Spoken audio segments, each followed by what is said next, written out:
আমার নাম তানহা।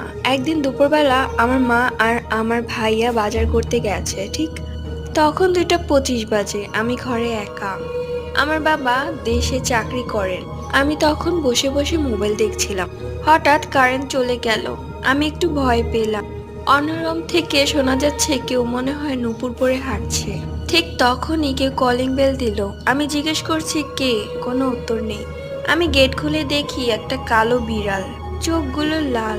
তারপর আমি ভাবলাম বিড়াল আবার গেটের কলিং বেল দেয় কিভাবে। 3:45-এ আম্মু আসলো। আমি সবকিছু খুলে বলি।